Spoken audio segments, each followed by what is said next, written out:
Angle का जिक्र कर ले तो वो ना तो 0 हो सकता है या 180 हो सकता है, 0 और 180 के दरमियान हो सकता है। अगर मैं कह दूं all the possible angle between two vectors, तो फिर वो 0 से लेकर 180 डिग्री तक आपके पास हो सकता है।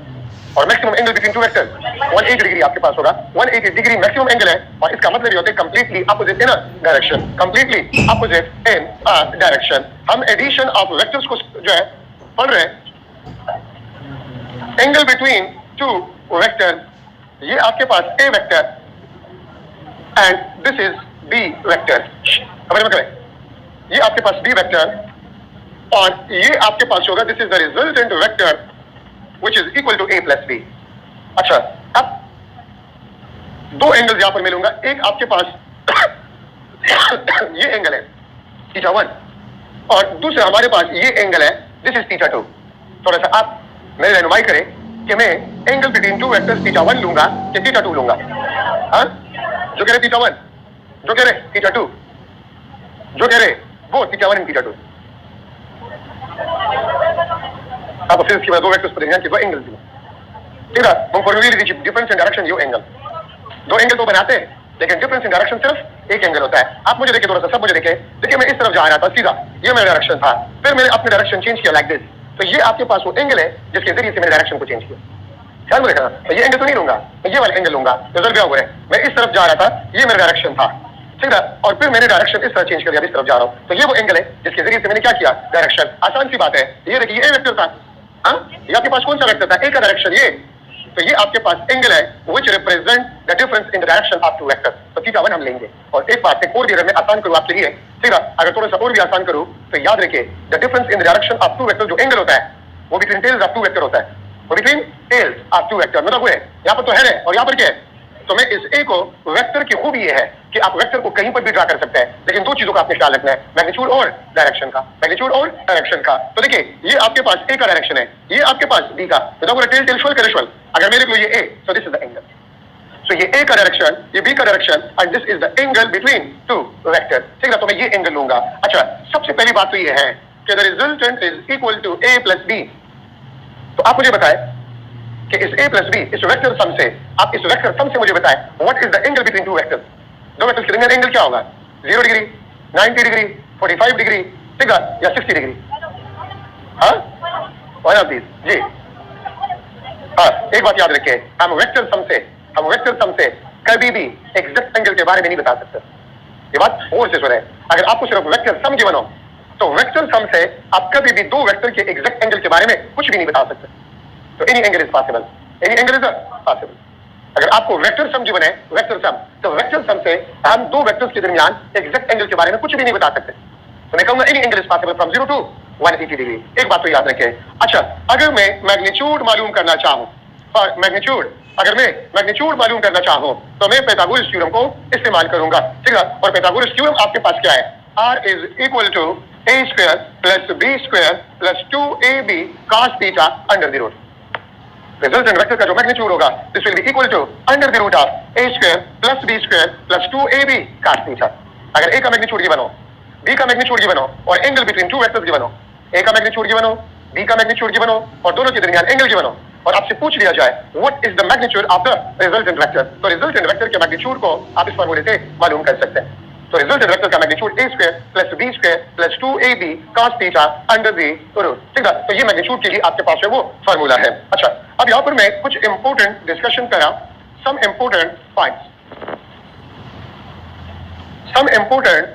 Number first, if theta is equal to 0 degree, अगर थीटा आपके पास क्या हो 0 डिग्री मींस पैरेलल, अगर थीटा आपके पास क्या हो 0 डिग्री मींस पैरेलल, ठीक है, तो फिर रिजल्टेंट वेक्टर आपके पास होगा it is equal to the sum of the magnitude of the two vectors a and b, the sum of the magnitude of two vectors a and b, और इसको मैं लिख लूंगा this is the maximum possible sum. ये आपके पास maximum possible सम होगा। तो देखो वो सब याद है कि शाबाश, यहाँ पर एक इंपोर्टेंट पॉइंट मैं डिस्कस कर रहा हूं।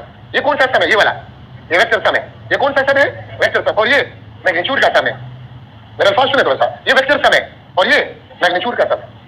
अगर मैं आपसे पूछूं कि the resultant vector is equal to the sum of two vectors a and b, the vector sum of two vectors a and b, then what is the possible angle between two vectors, 0, 45 degree, 90, और D option any angle is possible. तो any angle is possible. लेकिन अगर मैं आपसे ये कह दूं कि the resultant vector magnitude is equal to the sum of the magnitude of two vectors a and b, then what is the possible angle, zero. याद रखिए, सिर्फ 0 डिग्री एंगल पे हम सिंपली मैग्नीट्यूड को सम कर सकते हैं। अगर एंगल 0 ना हो या वेक्टर्स पैरेलल ना हो तो हम सिंपली मैग्नीट्यूड को सम नहीं कर सकते। ठीक है, तो resultant is equal to the sum of the magnitude of the two vectors a and b। This is only possible when the vectors are parallel and remember this is the maximum possible sum. इसे maximum possible सम आपको दो vectors नहीं दे सकते। ठीक है, अच्छा ये आपके पास एक पॉइंट बना। Second point, if theta is equal to 90 degree और इसको हम कहते हैं the two vectors are perpendicular, तो रिजल्टेंट वेक्टर आपके पास जो होगा under the root of sum of square of the magnitude of the two vectors, under the root of sum of square of the magnitude of the two vectors. So this is only possible when the vectors are perpendicular. अगर vectors perpendicular ना हो तो ये resultant कभी भी नहीं हो सकता, ये resultant कभी भी नहीं हो सकता। ठीक है, तो ये आपके पास when vectors are perpendicular। और देखिए थर्ड पॉइंट आपके पास है, if theta is equal to 180 degree anti parallel, अगर दो vectors anti parallel हो तो हम resultant vector को लिख लेते हैं a minus b और resultant is equal to b minus a और इसको हम कहते हैं this is the minimum possible sum. अगर मैं यहां पर आपको ये पैरेलल का एग्जांपल यहां पर दूं, ये आपके पास मास m है और दो फोर्सेस इस पे लग रहे हैं, ये आपके पास फोर्स F1 और ये आपके पास फोर्स F2। तो क्या ख्याल है, मैं इसको मैग्नीट्यूड डायरेक्टली सम करूंगा कि क्या करूंगा? मैं डायरेक्टली मैग्नीट्यूड को सम करूंगा। और देखिए अगर ये आपके पास मास है, दिस इज मास m और ये आपके पास F1 है, तो ये आपके पास क्या होगा? This is F2। अब अगर एंटी पैरेलल है तो हम डायरेक्टली इसको क्या करेंगे? सब्ट्रैक्ट करेंगे। तो इस मास पे रिजल्टेंट फोर्स क्या होगा? तो सिंपली आप दोनों को सब्ट्रैक्ट करें। तो याद रखिए when the two vectors are parallel the magnitude of the resultant will be maximum possible sum. अगर एंटी पैरेलल हो 180 degree so the magnitude of the resultant will be minimum a minus b और b minus a। तो देखो हुए दासू, तो देखो हुए ये मेन फार्मूला है, मेन तो देखो हुए सब यहां देखिए शाबाश, ये मेन फार्मूला है। अगर थीटा में 0 पुट कर लो तो cos 0 तो a square plus b square plus 2ab और आपने मैट्रिक्स में फार्मूला पढ़ा होगा a plus b whole square under the root, तो स्क्वायर रूट के साथ कैंसिल आ जाए। अच्छा अगर मैं थीटा को 90 पुट कर लूं 90 तो cos 90 0, ये टर्म 0 हो जाएगा, तो a square plus b square under 0। ख्याल बोले। अच्छा अगर थीटा को मैं 180 पुट कर लूं तो cos 180 माइनस 1, तो a square plus b square minus 2ab, a minus b whole square under the root, square और square root will be cancel, तो a माइनस b या b माइनस a आपके पास आ जाए। तो मेरे पास मेन फार्मूला वही है a square plus b square plus 2ab cos theta under the root, ये मेन फार्मूला आपके पास मैग्नीट्यूड का। अब अगर मैं एक एमसीक्यू बना लूं, a is equal to 12 unit and b is equal to 7 unit, ठीक है, then what will be the possible sum? ठीक है, what will be the possible sum of a and b? a और b का possible sum आपके पास क्या होगा? तो क्या सम होगा आपके पास? मैं लिख लेता हूं 20 यूनिट, b ऑप्शन आपके पास जो है 4 यूनिट, सी ऑप्शन आपके पास जो है दैट इज 8 यूनिट और डी ऑप्शन आपके पास जो है that is 3 unit. What will be the possible sum of two vectors? देख ले शाबाश, ए और बी को देख ले, ए कितने बी कितने? अच्छा और मैंने लिखा है what will be the possible sum, तो जो कह रहे ए ऑप्शन 20 यूनिट, जो कह रहे बी ऑप्शन 4 यूनिट, जो कह रहे सी ऑप्शन 8 यूनिट, जो कह रहे डी ऑप्शन 3 यूनिट, जो कह रहे E option one of these, जो कह रहे F none of these. Correct, वही लिखे गुजरात को उसको शामिल वोट पे ओके, थोड़ा सा होल्ड करें इससे।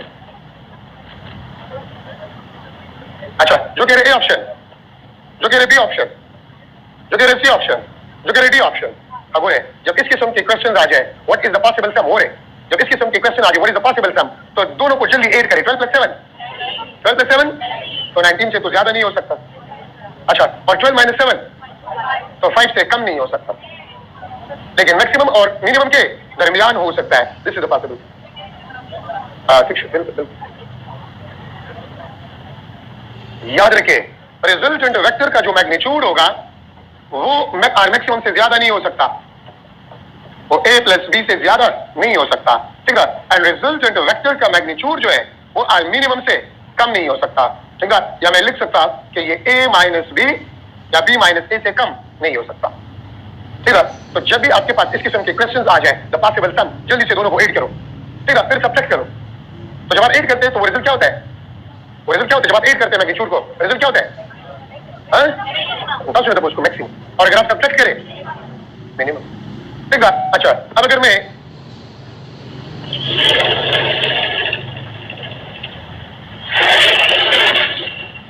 दूसरा MCQ, what is the possible sum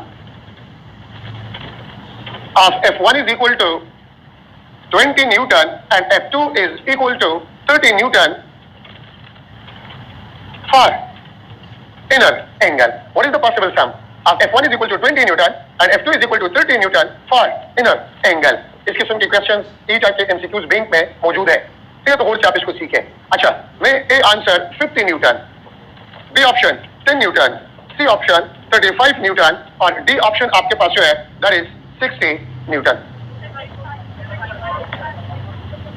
खुले बन के शाबाश। अच्छा, जो कह रहे ए ऑप्शन 50 न्यूटन, जो कह रहे बी ऑप्शन 10 न्यूटन, जो कह रहे सी ऑप्शन 35 न्यूटन, जो कह रहे डी ऑप्शन 60 न्यूटन, वो है यहाँ पर मैंने क्या लिखा है। और जब हम इनर एंगल का जिक्र कर ले तो एंगल ना तो 0 हो सकता है ना 180 हो सकता है। तो 0 और 180 तो एक्सक्लूड हो गया, 0 और 180 तो एक्सक्लूड हो गया। अच्छा, अगर मैं इसको सम करूं 20 + 30 और हम सिंपली एड किस एंगल पे करते हैं, 0 डिग्री पे। ठीक है, और हमें तो बताया ये इनर एंगल, और इनर एंगल में तो 0 डिग्री होता नहीं है, तो 50 न्यूटन क्रॉस हुआ। जब मैं इसको सब्ट्रैक्ट करूं 30 - 20 और ये कब होगा, अगर ये 180 डिग्री वो भी इनर एंगल में नहीं आता। ठीक है, अच्छा, और 20 + 30 50 से ज्यादा हो नहीं सकता, तो 35 आपके पास है वो मिनिमम और मैक्सिमम के दरमियान लाई करे। याद रखें, जब हम इनर एंगल का जिक्र करें लागू ना, अगर मैं और कंफ्यूजन क्रिएट करना चाहता हूं तो मैं डी ऑप्शन ये भी लिख सकता हूं, all A B all are correct, all are correct. तो स्टूडेंट्स और भी कंफ्यूज हो जाते हैं कि ये भी रिजल्ट मुझे दे सकता है, ये भी दे सकते हैं, ये भी दे सकते हैं, तो ऑल। ठीक है, लेकिन आपको बताया गया फॉर इनर एंगल, और जब हम इनर एंगल का जिक्र कर ले तो एंगल ना तो 0 होगा ना 180 होगा। मैं इसको इस तरह भी लिख सकता हूं, if these two forces are not parallel nor anti-parallel, अगर ये ना तो पैरेलल है ना एंटी-पैरेलल है तो फिर इन दोनों फोर्सेस का सम आपके पास क्या पॉसिबल है। ठीक है, तो फिर भी आपके पास ये आंसर होगा 35 न्यूटन। क्या होगा, 35 न्यूटन आपके पास होगा। अच्छा, MCQ, R1 is equal to A plus B when theta is equal to 30 degree and R2 is also equal to A plus B when theta is theta 1 या theta 2 मैं लिख लूंगा, when theta 2 is equal to 60 degree। ठीक है, theta 2 आपके पास क्या है, 60 डिग्री है। तो अगर मैं आपसे क्वेश्चन पूछूं then A option R1 is equal to R2, B option R1 is less than R2, C option R1 is greater than R2 और D option none of these। शाबाश शाबाश शाबाश। R1 is equal to R2, शाबाश। जो कह रहे B option R1 is greater than, R1 is less than R2, जो कह रहे C option R1 greater than R2, जो कह रहे D option none of these या all are possible। असं कधी पण जाऊ नये, all are possible, none of these बता पाका मैं, all are possible।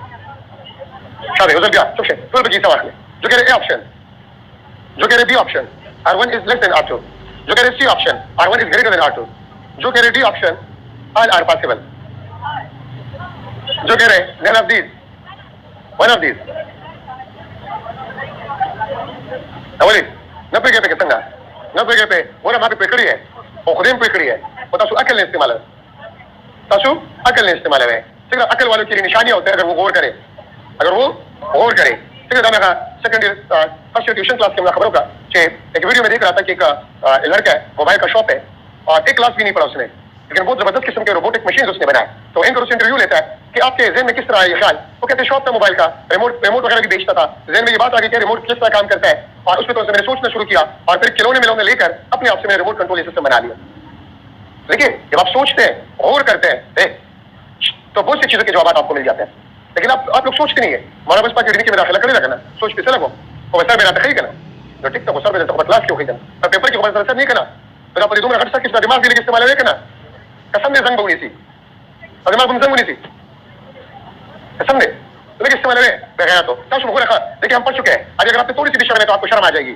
अगर हो तो आप मुझे बताएं मैक्सिमम पॉसिबल सम हमें कब मिलता है और मिनिमम पॉसिबल सम, और आप मुझे ये बताएं कि maximum angle between to angle क्या होता है, क्या होता है। इसका मतलब है कि जब 0 से 180 की तरफ हम बढ़ रहे हैं, एंगल तो बढ़ रहा है लेकिन रिजल्टेंट मिनिमम की तरफ जा रहे हैं। तो इसका मतलब ये बना the resultant magnitude is inversely proportional to theta between two vectors. हमने क्या पढ़ा, 0 डिग्री एंगल पे मैक्सिमम रिजल्ट और 180 डिग्री पे मिनिमम रिजल्ट। तो मैक्सिमम एंगल तो 180 है लेकिन रिजल्टेंट का मैग्नीट्यूड मिनिमम होगा। इसका मतलब ये बना अगर हम थीटा को बढ़ा रहे हैं तो रिजल्टेंट क्या होगा, कम होगा। अच्छा, अब इन दोनों के दरमियान 20 डिग्री एंगल है और इसके दरमियान तो 60 बढ़े ना, तो एंगल अगर बड़ा होगा तो रिजल्टेंट तो R2 आपके पास कम होगा R1 से। This is the answer.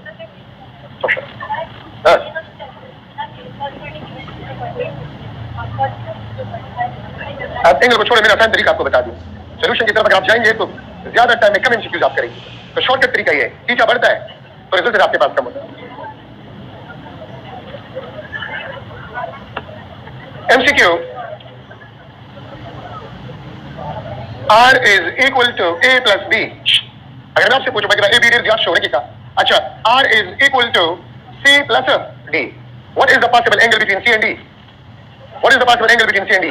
जो कह रहे 0 डिग्री, बड़ा चुप है, खुले मुमातिशा, जो कह रहे 0 डिग्री, जो कह रहे 45 डिग्री, जो कह रहे 30 डिग्री, जो कह रहे 90 डिग्री, जो कह रहे 180 डिग्री, जो कह रहे any angle is possible। सही बात। अच्छा, and resultant is equal to C square plus D square plus CD under the root। Resultant is equal to C plus D, and the resultant vector magnitude is equal to C square plus D square plus CD under the root। CD under the root। Then theta आपके पास है dash between C and D। A option 30 degree, B option 60 degree, C option 45 degree, और D option any angle is possible। खबर बने करें, खबर बने करें, चुप से ये तकरार आ गई इसने, यहाँ क्यों बचा उसका ना, अच्छा जो कह रहे A option 30 डिग्री, जो कह रहे B option 60 डिग्री, जो कह रहे C option 45 डिग्री, जो कह रहे D option any angle is possible।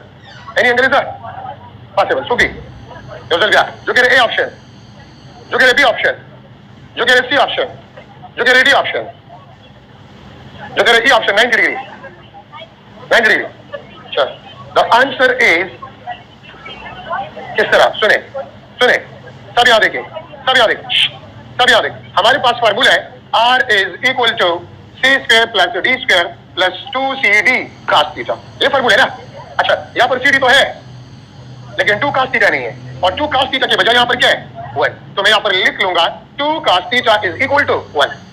2 cos theta is equal to 1, तो cos थीटा किस चीज के बराबर है 1 डिवाइड बाय 2। वो कौन सा एंगल है जिसमें cos थीटा में हाफ वैल्यू देता है 60 डिग्री, cos 60 हाफ के बराबर, या तो सीधा सिंपल है cos inverse half which is equal to 60 degree. ठीक है, तो एंगल आपके पास between two vector C and D वो 60 डिग्री को होगा।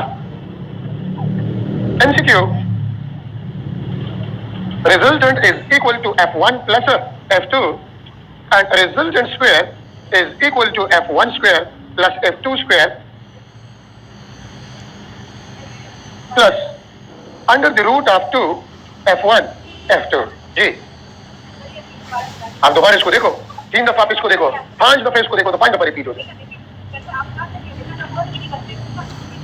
ये सिर्फ इसके लिए है, अगर ये ना हो तो फिर वही आंसर अगर ये हो। ठीक है, आप वेक्टर सम से आप एग्जैक्ट एंगल के बारे में नहीं बता सकते, मैंने ये कहा, लेकिन अगर मैग्नीट्यूड में आपको दूं तो फिर मैग्नीट्यूड के फार्मूले से आप एक्चुअल एंगल के बारे में बता सकते हैं। तो यहाँ पर सिर्फ वेक्टर सम नहीं है, यहाँ पर मैग्नीट्यूड भी आपको गिवन, तो मैग्नीट्यूड से फिर आप एंगल मालूम कर सकते हैं किस तरह कंपैरिजन से। ठीक है, चश्मे घटे चुकी थी तो नोर घटे वाचो। अच्छा, तो R is equal to F1 plus F2, R square is equal to F1 square plus F2 square plus under the root of 2 F1 F2, then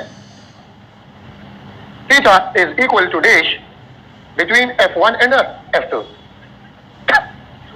A option 0, B option 45 degree, C option 30 degree, और D option 125 degree.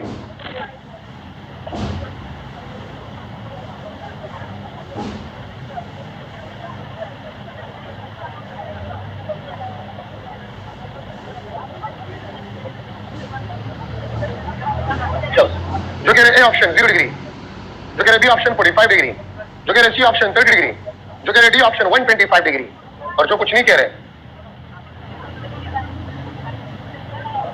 हाँ, अरे किस उमर रहे हमारे खबर से जहीरी की, मेरे दोस्त है प्रोफेसर है चाइना में, तो उसने मुझे परसों एक मैसेज किया है कि एक यूनिवर्सिटी है चाइना का, उन्होंने MBBS में स्कॉलरशिप ऑफर किया।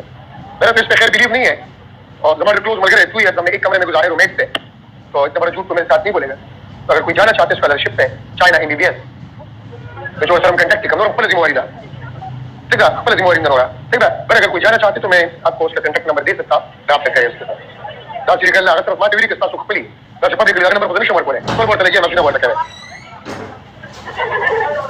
सही है। तो सुख नहीं समझ कांटेक्ट का माता हुआ है, सही ना कहना समझ कांटेक्ट का तो उसका नंबर कर करो वाला के खूब कम पे दे Oke, ini cuma nomor yang belakang. Apa 0 degree के ऑप्शन में क्लास सबको दागी दबा दे मैं कह रहा हूँ 0 डिग्री पे तो आपके पास सम ऑफ द मैग्नीट्यूड है तो वहां पर डायरेक्ट कोई f1 प्लस f2 से निकल डायरेक्ट अच्छा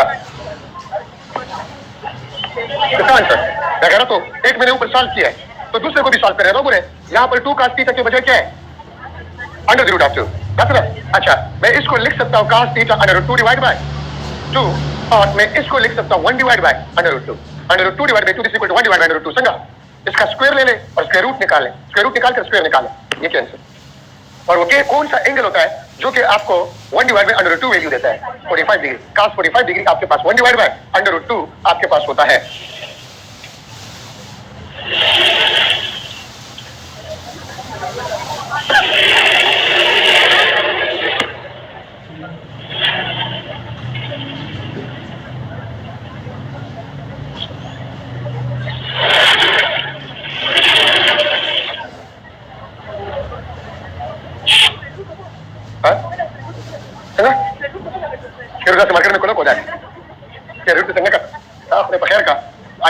आपके पास 2 divide by under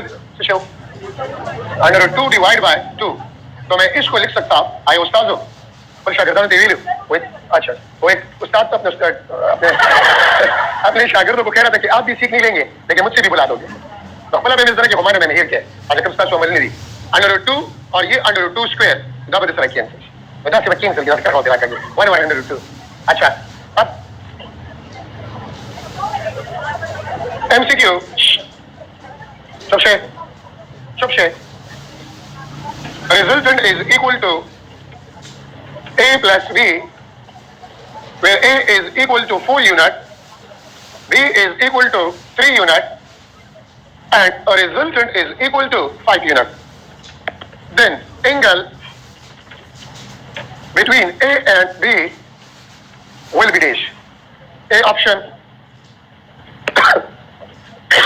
0 degree B option आपके पास 45 डिग्री सी ऑप्शन आपके पास 90 डिग्री और डी ऑप्शन आपके पास 120 डिग्री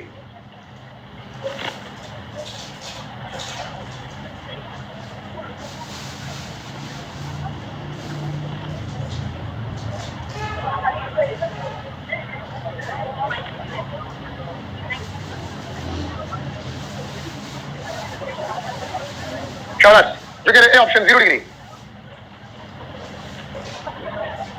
चलो का मैं उर्दू का या पाकिस्तानी का अच्छा जो कह रहे बी ऑप्शन 45 डिग्री जो कह रहे सी ऑप्शन 90 डिग्री जो कह रहे डी ऑप्शन 120 डिग्री जो कह रहे डी ऑप्शन 120 डिग्री वाह जो कह रहे ए ऑप्शन 0 डिग्री पाकिस्तानी को सबसे मिशन वाला उसको जो कह रहे बी ऑप्शन 45 डिग्री जो कह रहे सी ऑप्शन 90 डिग्री जो कह रहे डी ऑप्शन 120 डिग्री क्या होगा this is the answer 90 degree ठीक है 3 और 4 ऐसे नंबर्स है कि इसका रिजल्टेंट आपके पास अगर 5 आ जाए तो this is only possible when they are perpendicular गोरे बता 4 square plus 3 square under the root 16 plus 9 under the root 25 under the root is equal to 5 तो रिजल्टेंट आपके पास 5 है हां तो दे वन उसको मिल सकना है 1 2 3 अब मुझे बताएं अगर ये दोनों पैरेलल हो व्हाट विल आंसर बात बोल रहे थे अब मुझे बताएं अगर ए और बी पैरेलल हो आप तीनों व्हाट विल द रिजल्ट बस को करवाएं 0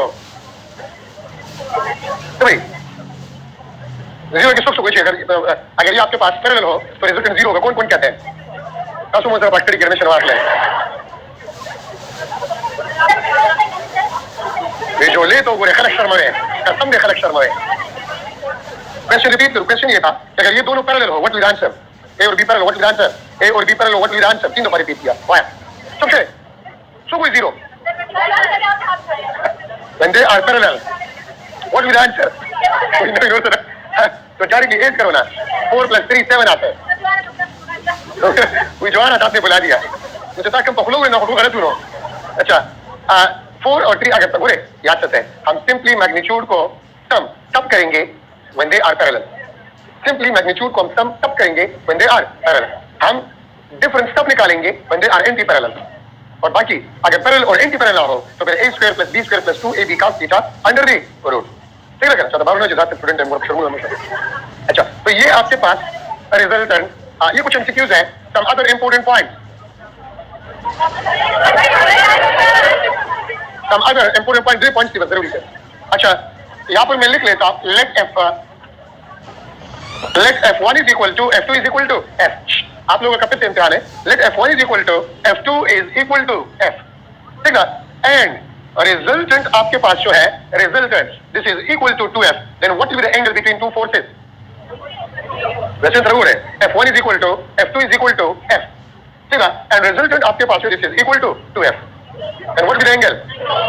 जो कह रहे 0 डिग्री, जो कह रहे 45 डिग्री, जो कह रहे 90 डिग्री, जो कह रहे 60 डिग्री, बोले ऐसे बोलेगा। का सुबह तो है f plus f चुप से 12, और हम सिंपल मैग्नीट्यूड को सम कब करते हैं? मैंने ये पूछा आपसे, कोई नया क्वेश्चन तो नहीं किया, इसे 0 डिग्री। अब ये बल क्वेश्चन कौन सा बना? एक क्वेश्चन और खुले मैंने इस्तेमाल है। Two forces each of magnitude 20 Newton act on a body. The resultant is 40 Newton. What will be the angle between two forces? जो कह रहे 0 डिग्री, जो कह रहे 45 डिग्री, जो कह रहे 90 डिग्री, जो कह रहे 60 डिग्री। क्या हुआ है? Two forces act on a body each of magnitude 20 Newton and the resultant is 40 Newton. Then what will be the angle? जो कह रहे 0 डिग्री, जब स्पेक्ट्रम 0 की शे, हम दैट क्वेश्चन देखना। Each force 20 Newton and the result is 40. So 2 times of 20 40 हो गया ना? So this is only possible at 0 degree angle. दूसरा, the resultant is equal to under root 2f या 1.4 times of f. Under root 2f या 1.4 times of f. What will be the angle between two forces? जो कह रहे 90 degree, जो कह रहे 45 degree, जो कह रहे 45 डिग्री लास्ट चलते, जो कह रहे 60 डिग्री। खैर दे, अभी जाते बना खबर चाहिए हाँ? स्टूडेंट की सब कब होती है? और प्लान तासु भी जाता कहीं, मशरान हुआ कोई दिन किया तासु भी जाता कहीं। कतुर ने मुझे जब तुरे वाला माँ, नमाज़ तो आज एग्जाम में रिजल्ट बदलने वाले। तो तासु भी जाता कहीं, तो स्टूडेंट की सब कब होती है? उस्तादन खैर उस्तादन कौन सा भी जाता कौन नहीं शिकोले? डायरेक्ट को तो रामी जो है वो उस्ताद तो भी जाता। मार मेरी प्यार, जगह खुदा हल्ले, देर दर जो खीर टीचरों पर क्लास के हिसाब वही है। अच्छा, and resultant is equal to under the root of 2f, that is equal to 1.4 times of f. So this is only possible when the vectors are perpendicular. बोले बता, f square plus f square under the root, ठीक है? और ये आपके पास 2f square under the root, या ये आपके पास under root 2f, या 1.4 times of f. Under root 2 1.4 के बराबर है। अच्छा, third अगर मैं लिख लो, resultant is equal to f. दो forces है, each of magnitude f. दो forces है, each of magnitude f, and the resultant is also f. What is the possible angle? 120 degree. 120 degree आपके पास एंगल होगा। अगर मैं आपको ये कह दूं कि दो फोर्सेज है, each of magnitude 10 Newton, the resultant is also 10 Newton, then what will be the possible angle between the two forces? तो ये 120 डिग्री पे पॉसिबल है, किसी और एंगल पे पॉसिबल नहीं। तो अगर दो फोर्सेज या दो वेक्टर्स के दरमियान अगर मैग्नीट्यूड में बराबर हो और 120 डिग्री एंगल हो, तो रिजल्टेंट भी आपके पास वही होगा। 4 आपके पास है, then the resultant is equal to 0. The resultant is equal to 0. What will be the possible angle? 180 degree आपके पास एंगल होगा। f minus f is equal to 0. और हम सिंपली मैग्नीट्यूड को सब्ट्रैक्ट कब करते हैं? When the vectors are anti-parallel, तब हम सिंपली डायरेक्टली मैग्नीट्यूड को सब्ट्रैक्ट करते हैं। कुछ इंपोर्टेंट पॉइंट्स रह गए, तो इंशाल्लाह मंडे को करेंगे। एंगल 120 हो, फोर्सेस का मैग्नीट्यूड बराबर हो, रिजल्टेंट भी आपको वही मैग्नीट्यूड देगा। दो फोर्सेस है, ईच ऑफ 10 न्यूटन, रिजल्टेंट भी 10 न्यूटन है। हाँ? चलो मंडे तक सब